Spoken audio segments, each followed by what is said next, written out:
کیا زمین پر پانی سدرۃ المنتہا کی جڑوں سے آ رہا ہے؟ احادیث میں آتا ہے کہ زمین پر بہنے والے دریائے نیل اور دریائے فرات سدرۃ المنتہا کی جڑوں سے نکلتے ہیں۔ دریائے نیل اور دریائے فرات کا شمار دنیا کے عظیم ترین دریاؤں میں ہوتا ہے۔ ایک اندازے کے مطابق ان دریاؤں کی عمر 30 ملین سال سے بھی زیادہ ہے۔ سوال یہ ہے کہ 30 ملین سالوں سے بہنے والے دریاؤں میں پانی آخر سدرۃ المنتہا سے کیسے آ رہا ہے؟ سدرۃ المنتہا کیا ہے؟ آئیں آج ہم آپ کو اس بارے میں بتاتے ہیں۔ جب آپ صلی اللہ علیہ وسلم معراج پر گئے تو آپ نے ایک بہت بڑا درخت دیکھا۔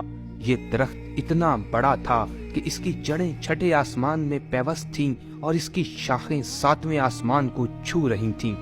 اس درخت کا نام سدرۃ المنتہا تھا۔ سدرۃ المنتہا کی جڑوں سے 4 نہریں نکل رہی تھیں۔ آپ صلی اللہ علیہ وآلہ وسلم نے جبرائیل علیہ السلام سے پوچھا کہ یہ کون سی نہریں ہیں؟ جواب ملا 2 نہریں جنت الماوا میں جا رہی ہیں اور 2 نہریں زمین پر دریائے نیل اور دریائے فرات میں نکلتی ہیں۔ اب سوال یہ ہے کہ سدرۃ المنتہا کہاں ہے؟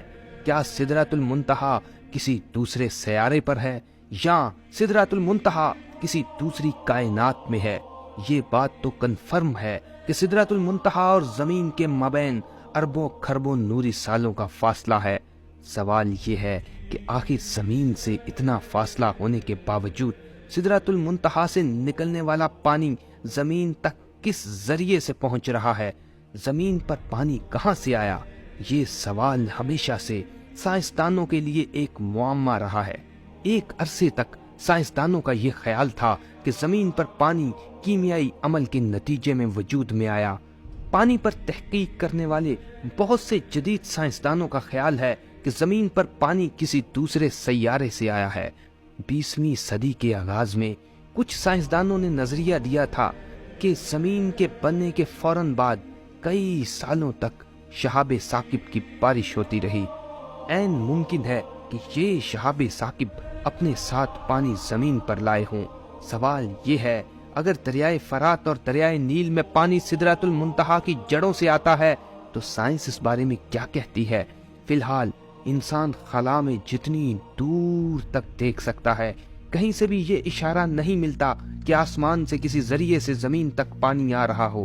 ادھر یہ سوال پیدا ہوتا ہے کہ پھر سدرۃ المنتہا سے نکلنے والی نہروں کا پانی زمین تک کیسے آ رہا ہے؟ حال ہی میں کچھ جاپانی سائنسدانوں نے دعویٰ کیا ہے کہ زمین پر پانی ریوگو نامی سیارچے سے آیا ہے۔ ریوگو نامی سیارچہ دراصل زمین سے 300 ملین کلومیٹر دور ایک بہت بڑا پتھر ہے۔ یہ پتھر اتنا بڑا ہے کہ اس کا سائز زمین کے کسی شہر جتنا بڑا ہے۔ یہ سیارچہ اربوں کھربوں نوری سالوں کا سفر طے کر کے ہمارے نظام شمسی میں پہنچا ہے۔ سوال یہ ہے کہ یہ سیارچہ جہاں سے آیا ہے کیا وہ جگہ سدرۃ المنتہا کا حصہ ہے؟ اب تک سائنس اس بات کو تسلیم کر ہی چکی ہے کہ زمین پر پانی کہیں اور سے آیا ہے۔ آئیں اب اس بات کو سمجھنے کی کوشش کرتے ہیں کہ سدرۃ المنتہا کی جڑوں سے نکلنے والا پانی زمین تک کیسے پہنچ رہا ہے۔ سائنس میں ایک تصور ہے جسے ورم ہول کہا جاتا ہے۔ ورم ہول کائنات میں موجود ایسا دروازہ سمجھ لیجئے کہ جس کے ذریعے کروڑوں اربوں نوری سالوں کا فاصلہ پلک جھپکنے میں طے کیا جا سکتا ہے۔